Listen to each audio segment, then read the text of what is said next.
Hello friends, welcome to Indian study पर आपका स्वागत है। दोस्तों, आज की इस वीडियो में मैं आप लोगों के लिए सामान्य हिंदी का टेस्ट लेकर के आया हूं, जो कि आपके आने वाले एग्जाम यूपीएसआई के लिए बहुत ही ज़्यादा इंपॉर्टेंट है। वीडियो को एंड तक जरूर देखिएगा, क्योंकि लास्ट में आपसे क्वेश्चन भी पूछूंगा और उसका आंसर आपको कमेंट बॉक्स में बताना होगा। साथ ही साथ इस वीडियो की पीडीएफ डिस्क्रिप्शन में टेलीग्राम चैनल का लिंक दिया हुआ है, वहां से आप प्राप्त भी कर सकते हैं। तो चलिए दोस्तों, देख लेते हैं पहला क्वेश्चन। लेकिन क्वेश्चन स्टार्ट करने से पहले मैं आपको बता दूं, दोस्तों, मैं डेली बेसिस पे सुबह 11 बजे अनअकैडमी पर स्पेशल क्लास लेता हूं, लेकिन आज दोपहर के 3 बजे ले रहा हूं। तो मैंने सोचा आप लोगों के लिए बता दूं, जिस टाइम आप ये क्लास देख रहे होंगे तो मेरी अनअकैडमी का क्लास चल रही होगी। क्लास का लिंक डिस्क्रिप्शन में आपको मिल जाएगा, तो आ जाइए, वहां पर आप जुड़ जाइए। अगर आप पहली बार अनअकैडमी की ऐप को डाउनलोड कर रहे हैं तो क्लास को अनलॉक करना पड़ेगा। अनलॉक कोड है इंडियन स्टडी। अब देख लेते हैं पहला क्वेश्चन। पहला क्वेश्चन दोस्तों आपके सामने समान हिंदी का है। दिए गए विकल्प में त्रुटि क्या है, ये हमसे पूछा गया है। चार ऑप्शंस आपके सामने, इसमें आपको त्रुटि यानी कि गलती बताना है, कौन से विकल्प में गलती है। ठीक है, तो आप लोग क्वेश्चंस को देख लीजिए, चारों ऑप्शंस देख लीजिए और आंसर बताइए। आंसर है, तब ईश्वर किसी न किसी महापुरुषों के रूप में। तो इस जो आपके सामने जो बी ऑप्शन है, इसमें आपका त्रुटि है। देखो, ये पूरा एक मिलाकर के लिखा है। ठीक है, जब पृथ्वी पर पाप और अत्याचार बढ़ते हैं, तब ईश्वर किसी न किसी महापुरुषों के रूप में, किसी न किसी महापुरुष के रूप में, महापुरुषों के नहीं, महापुरुष के रूप में। तो यहां पर इस वर्ड में गलती है। ठीक है, नेक्स्ट क्वेश्चन। वैज्ञानिकों ने जब जीवों में डैश गुणों का समावेशन करने की क्षमता प्राप्त कर ली। चार ऑप्शंस आपके सामने हैं, इसका सही आंसर क्या होगा। वैज्ञानिकों ने जब जीवों में अनुवांशिक गुणों का समावेशन करने की क्षमता प्राप्त कर ली। चौथा ऑप्शन इसका सही हो जाएगा। निम्नलिखित में से कौन सा शब्द शुक्ल का विलोम शब्द है। शुक्ल का विलोम शब्द हमको बताना है। तो कृष्ण जो है, ये एक शुक्ल का विलोम शब्द है, यानी कि इस क्वेश्चन का कौन सा ऑप्शन, दूसरा ऑप्शन आपका बिल्कुल करेक्ट हो जाएगा। कौन सा ऑप्शन, दूसरा ऑप्शन। कृष्ण जो है ये शुक्ल का विलोम शब्द है। नेक्स्ट क्वेश्चन, तद्भव से तत्सम बने सही शब्द युग्म बताइए और उसको चिन्हित कीजिए। जो वर्ड तत्सम से, तद्भव से तत्सम बने हैं, तो उसका सही युग्म बताना है। हता का हाथ होता है, यानी कि हता तद्भव और हाथ तत्सम, ये तो आपका बिल्कुल गलत है। रत्ता का रात, ये भी गलत है, रात्रि का रात होता है। पत्ता का पत्र, ये बिल्कुल ठीक है। तीसरा ऑप्शन आपका बिल्कुल करेक्ट है। मैं काम से जा रहा हूं, वाक में से क्या है। अगर आपने कारक की वीडियो नहीं देखी है तो देख लो। कर्ता ने कर्म को कर्ण से संप्रदान के लिए, तो आपका देखो यहीं पर आपका सही आंसर हो गया। कर्ता ने कर्म को कर्ण से, मैं काम को जा रहा हूं, तो कर्ण से, तो यहां पर क्या कर्ण से आएगा, जल्दी बताओ। यहां पर बिल्कुल ठीक है, कर्ण से। दूसरा ऑप्शन आपका बिल्कुल करेक्ट है। अपादान से भी होता है, लेकिन जुड़ने के लिए यूज होता है आपका काम से जा रहा हूं, और अलग होने के लिए अपादान से। वह पहुंचा ही होगा, वाक में क्रिया का काल होगा कौन सा। तो यहां पर जो क्रिया का काल होगा ये होगा आसन्नभूत। चौथा ऑप्शन करेक्ट है। जलमग्न में कौन सा समास है। जल में मग्न, और जहां पर कारक चिन्हों का बोध होता है वहां पर तत्पुरुष समास आ जाता है। तीसरा ऑप्शन करेक्ट है, मैं जो है वो कारक चिन्ह है। निम्नलिखित शब्दों में से कौन सा शब्द बहुब्रीय समास का उदाहरण है। शूलपरी, शूलपाणी, हो सकता हो ये सही है, यही सही है, क्योंकि मोस्टली 90% भगवान के जो नाम है वो आपके बहुब्रीय समास में आते हैं। पहला ऑप्शन आपका बिल्कुल करेक्ट। नाखून या खुदा गंजे को नाखून ना दे, इस लोकोक्ति का अभिप्राय क्या है। चार ऑप्शंस आपके सामने हैं। इस लोकोक्ति का अभिप्राय है कि अत्याचारी को शक्ति नहीं देना चाहिए। चौथा ऑप्शन करेक्ट। नक्कार खाने में तूती की आवाज, मुहावरे का अभिप्राय क्या है। आप लोग बोल रहे थे कि सरल सरल क्वेश्चंस प्रोवाइड करवाते, आप थोड़ा हार्ड लेकर के आओ, तो मोस्टली आपके चैनल पे पब्लिक बढ़ेगी। तो देखते हैं भैया कितने लोग सही देता दे पाते हैं। तो नक्कार खाने में तूती की आवाज, इस मुहावरे का सही अर्थ है समर्थ व्यक्ति के सामने असमर्थ व्यक्ति। चौथा ऑप्शन, असमर्थ व्यक्ति का प्रभाव नहीं पड़ता। चौथा ऑप्शन करेक्ट है। किसको पुकारे यहाँ रोकर अरण, बीच चाहे जो करो शरण, शरण तिहारे हैं। प्रस्तुत पंक्तियों में कौन सा छंद है। तो यहाँ पर घनाक्षरी छंद है। चौथा ऑप्शन करेक्ट है। प्रतिष्ठा, जल, चमक किस शब्द के अनिकार्थी हैं? प्रतिष्ठा, जल, चमक किस शब्द के अनिकार्थी हैं? तो ये है पानी के। चौथा ऑप्शन करेक्ट। अमृत शब्द का समानार्थी शब्द कौन सा है? अमृत का समानार्थी बताना है। पीयूष जो है वो अमृत का समानार्थी शब्द है। तीसरा ऑप्शन करेक्ट है। श्रृंगार शब्द का तत्सम बताओ। तो किस प्रकार से लिखा जाता है श्रृंगार? तो श्रृंगार आपका इस प्रकार से लिखा जाता है। तीसरा ऑप्शन आपका बिल्कुल करेक्ट है। निम्नलिखित में से कौन सा हाथ का पर्यायवाची नहीं है? हाथ का पर्यायवाची नहीं है। हस्त है, पाणी है, कर है। कटी जो है ये हाथ का पर्यायवाची नहीं है, यानी कि पहला ऑप्शन करेक्ट है। निम्नलिखित में से शिव का पर्यायवाची कौन सा शब्द है? शिवालय, रुद्र, रुद्राक्ष या हरि? तो शिव का पर्यायवाची है रुद्र। दूसरा ऑप्शन आपका बिल्कुल करेक्ट है। चार वर्णों में चरण में वर्णों का संख्या कम से कम अधिक के आधार पर इन वर्णिक छंदों को सही अनुक्रम कौन सा है, ये हमसे पूछा गया है। वो भी वर्णों की संख्या कम से अधिक के आधार पर बताना है। ठीक है, चार ऑप्शंस आपके सामने और देख लीजिए। तीन ऑप्शंस आपके ये हैं, चौथा ऑप्शंस आपका दिए है। तो एक स्क्रीन पे चलिए आ तो जाएंगे, ये है। तो बताओ आपका सही आंसर क्या है? तो सही आंसर दोस्तों आपका क्या हो जाएगा, जल्दी बताएं।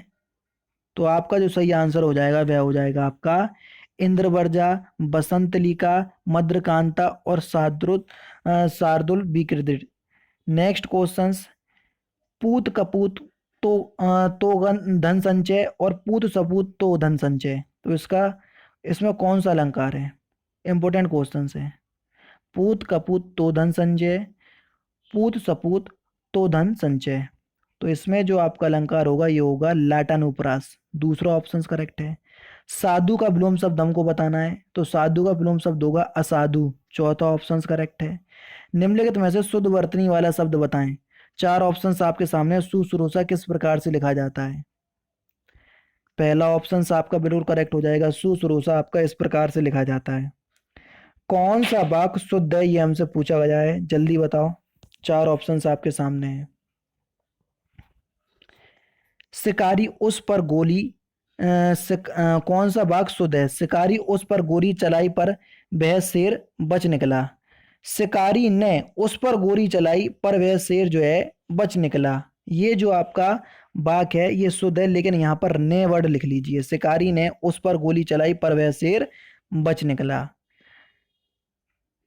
यहाँ पर ने वर्ड जब है नहीं है तो यहाँ पर जो आंसर होगा वो तो आपका हट ही जाएगा, क्योंकि ने हम लोग करेक्शन कैसे कर सकते। तो ये तो आपका गलत हो गया। ठीक है, तो चौथा ऑप्शन पढ़ो जरा। उस समय चरखा चलाना भी एक अनुशासन था। तो चौथा ऑप्शन बिल्कुल करेक्ट होगा, यहाँ पर कोई भी करेक्शन नहीं है। शिकारी ने, यहाँ पर मैं पहले ये समझ रहा था कि ने का करेक्शन होगा, नहीं भैया। उस समय चरखा चलाना भी एक अनुशासन था। तो चौथा ऑप्शन करेक्ट हो जाएगा। नेक्स्ट क्वेश्चन, रंगमंच के पर्दे के पीछे का स्थान क्या कहा जाता है? ये क्वेश्चंस मैं पहले भी करवा चुका हूं। तो रंगमंच के पर्दे के पीछे के स्थान को हम क्या कहते हैं? तो हम कहते हैं नेपथ्य। दूसरा ऑप्शन करेक्ट है। जिसे बुलाया ना गया हो वाक्य में, वाक्यों के लिए प्रयुक्त शब्द कौन सा होगा? वाक्यांशों के लिए एक शब्द आपको बताना है। अनाहूत कहते हैं। तीसरा ऑप्शन करेक्ट है। तपस्वी उस तपस्वी से लंबे थे देवदार दो चार खड़े। इस पंक्ति में कौन सा अलंकार है? तो इस पंक्ति में कौन सा अलंकार है? प्रतीप अलंकार। दूसरा ऑप्शन करेक्ट है। निम्नलिखित में से कौन सा विलोम युग त्रुटिपूर्ण है? यह हमसे पूछा गया है। तो कौन सा गलत है? आधार आध्य, ये गलत है। दूसरा ऑप्शन करेक्ट है। प्रगतिवाद उपयोगितावाद का दूसरा नाम है, यह कथन किसका है? प्रगतिवाद उपयोगितावाद का दूसरा नाम है, यह कथन जो है ये नंद दुलारे वाजपेयी का है। तीसरा ऑप्शन करेक्ट है। क्रांतिकारी रचना चेतावनी राचुगट्ट के रचयिता कौन है? तो इसके जो रचयिता हैं उनका नाम है बारहट केसरी सिंह। तीसरा ऑप्शन करेक्ट है। गीतांजलि का अंग्रेजी संस्करण प्रकाशित हुआ था कब? तो गीतांजलि का जो अंग्रेजी संस्करण है ये कब प्रकाशित हुआ था? ये हुआ था आपका सन 1912 में। और गीतांजलि के लिए रविन्द्रनाथ टैगोर को 1913 में नोबेल पुरस्कार भी मिला था, जो पहले भारतीय बने थे। इनमें से एक शब्द की वर्तनी अशुद्ध है, वो शब्द कौन सा है? तो उस शब्द का नाम है जागृत। तीसरा ऑप्शन आपका बिल्कुल करेक्ट है। नेक्स्ट क्वेश्चंस दो कथन दिए हैं। साहित्य की साधना अखिल विश्व के साथ एकत्व करने की साधना है, ठीक है। तर्क है साहित्य विश्व बंधुत्व की भावना को पुष्ट करता है। अब आपको ये बताना है कि इसमें दोनों गलत है, दोनों सही है, एक गलत है, एक सही है, या एक सही है, एक गलत है। तो ये आपको बताना है, जिसमें चार ऑप्शंस आपके सामने हैं। तो फिलहाल तो इस क्वेश्चन का आंसर होगा कि ए सही है लेकिन आर गलत है। इनमें से कौन सा शब्द तत्सम नहीं है? चार ऑप्शंस आपके सामने हैं। अग्नि तो है, घोटक भी है, घट जो है वो भी आपका एक तत्सम शब्द है, मोती नहीं है। तो चौथा ऑप्शन करेक्ट हो जाएगा। आकार शब्द का तद्भव रूप हमको बताना है कि आकार का तद्भव रूप क्या होगा। तो आकार का तद्भव रूप होगा अकाज। दूसरा ऑप्शन आपका बिल्कुल करेक्ट है। कौन सा ऑप्शन? दूसरा ऑप्शन। वाच्य कितने प्रकार के होते हैं? तो वाच्य जो है ये कितने प्रकार के होते हैं? ये होते हैं आपके तीन प्रकार के। पहला ऑप्शन आपका बिल्कुल करेक्ट है। निम्नलिखित में से शुद्ध वाक्य पहचानिए। शुद्ध वाक्य को हमको पहचानना है। कौन सा शुद्ध वाक्य है?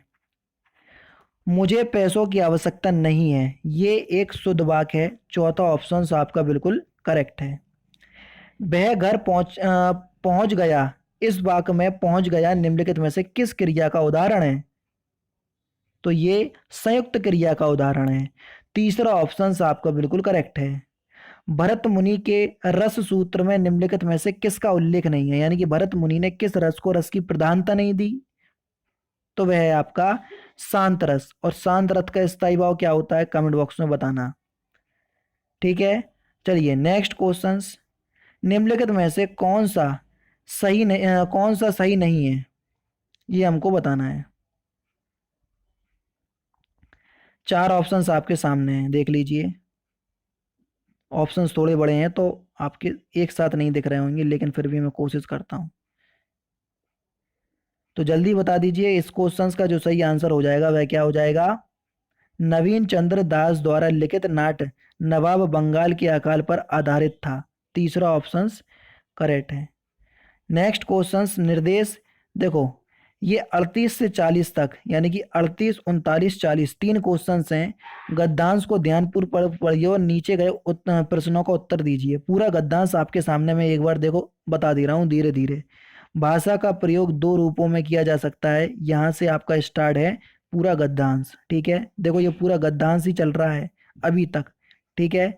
ये भी अभी एंड नहीं हुआ है, ठीक है। अभी तक ये आपका पूरा गद्यांश है, देख लीजिए, ठीक है। इसकी पीडीएफ भी मैं आपको प्रोवाइड करवा दूंगा। ये आपको गद्यांश पूरा पढ़ना है। फिर तीन क्वेश्चंस आपके सामने हैं। 38वां इसका आंसर आपको खुद बताना है। 39 इसका आंसर आपको खुद बताना है। 40 इसका आंसर आपको खुद बताना है। तो इतना काम आपको घर से करना है, ठीक है। तो इन सभी क्वेश्चंस के आंसर आपको बताना है और कमेंट बॉक्स में बताते हुए जाना है, ठीक है। अब आप लोग बोल रहे थे कि आप ऐसा टेस्ट प्रोवाइड करवाइए जो लगे, तो मैं सरल टॉपिक से हट करके अब थोड़े आपको हार्ड लेवल की जो यूपीएसआई और UP triple S C junior assistant में पूछी जा सकती है हिंदी, उस प्रकार की हिंदी पढ़ाने की कोशिश कर रहा हूँ। चैनल को सपोर्ट करिए क्योंकि बहुत मेहनत लग रही है दोस्तों आप लोगों के लिए कंटेंट बनाने में। तो प्लीज़ दोस्तों आप लोगों से गुजारिश है कि चैनल को लाइक सब्सक्राइब जरूर से कर दीजिए। तो दोस्तों फिलहाल की वीडियो में सिर्फ इतना ही। अगर आपको वीडियो पसंद आए तो प्लीज़ दोस्तों वीडियो को लाइक कीजिए, शेयर कीजिए और साथ ही साथ मेरे चैनल को सब्सक्राइब करना ना भूलें, क्योंकि मैं रोजाना इसी तरह की वीडियोस आप लोगों के लिए लाता रहता हूँ। नमस्कार दोस्तों, जय हिंद, जय भारत।